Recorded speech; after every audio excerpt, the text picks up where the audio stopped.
So you might have heard of a liquid lunch, but this beer is more like a brewer's breakfast.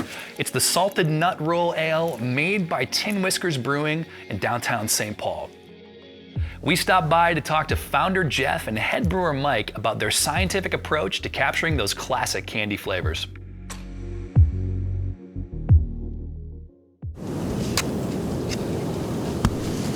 True warmth comes not from the fire, but from the effort. That's the true North spirit.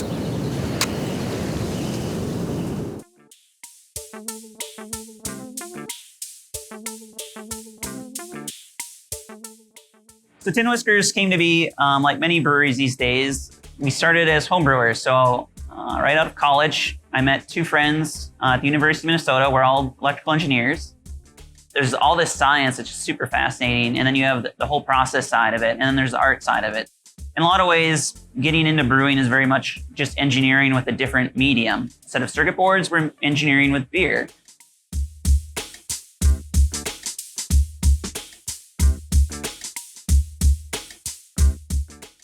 Having a logo of a Tin Whisker didn't make any sense. It would just be confusing to everyone, including us, and just wouldn't make jive. And so we struggle with how to brand Tin Whiskers.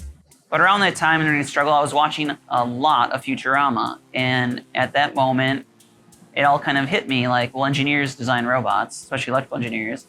And that particular robot drinks alcohol, not just beer, but drank a lot of beer. And so I like, why don't we do like a Bender-like robot?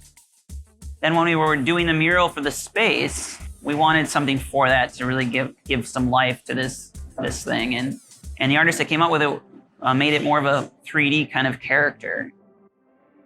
We've kind of taken that branding a little bit further and into our cans and made it more of an illustrated can to kind of give the robot more of like a Renaissance bot kind of feel and give it a little bit more character and relatability in life.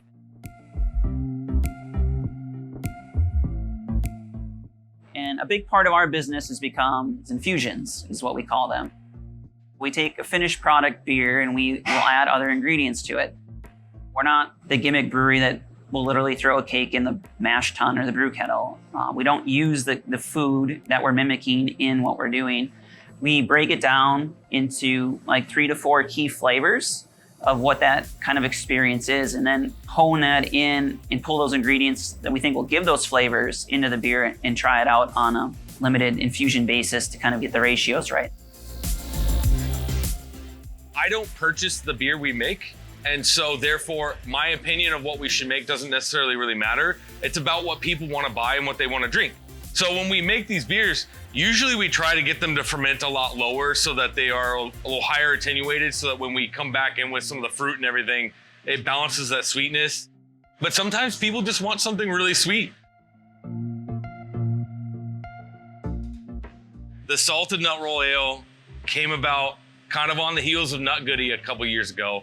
We wanted to continue the Pearson's line. We wanted to challenge ourselves. And I will say this, Salted Nut Roll Ale is the hardest of the Pearson's beers for us to pull off. It's very difficult to pull off salinity in beer.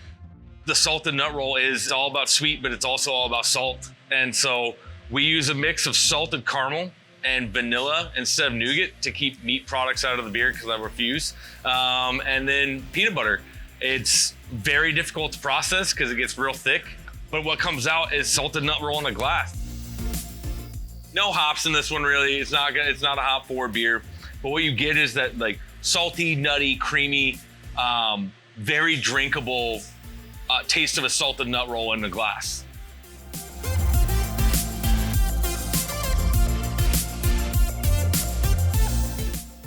So the Pearson's collaboration that we have going on with them is something that kind of just organically happened. You know, the brewers were in charge of making these infusions, so they would pretty much walk to Lund's across the street and find ingredients and kind of throw it in. And this cellar person had that idea of, well, why don't we do like a Nut Goody? And we had this malty base thing. And so we were just doing single keg infusions of the Nut Goody with breaking those flavors down. We did it with about 3 or 4 different beers. And every time we did it, people just absolutely loved it. Andy Bops, my marketing person, emailed the info at pearsons.com or whatever it is and asked, hey, like, here's what we're doing. And they responded to us and they said, sure. And so we set up a licensing agreement with them and really form this collaboration. And the Nut Goody went really, really well. It's been an amazing relationship, especially since we're both downtown.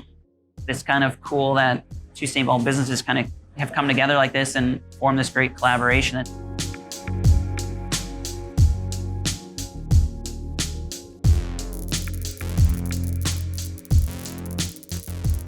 Coming up, we have a lot of cool things. You'll probably see that we put out a beer called Button Masher. It's a mixed berry smoothie sour. You'll probably see that we came out with a new Bot Series IPA called Space Bot the IPA.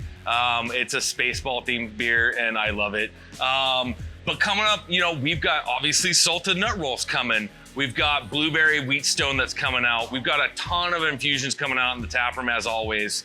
Look forward to next month. You're gonna see a cool limited double Dream State again. So past that, you know, always watch our social feeds to see what's coming next. And we'll keep them coming week after week.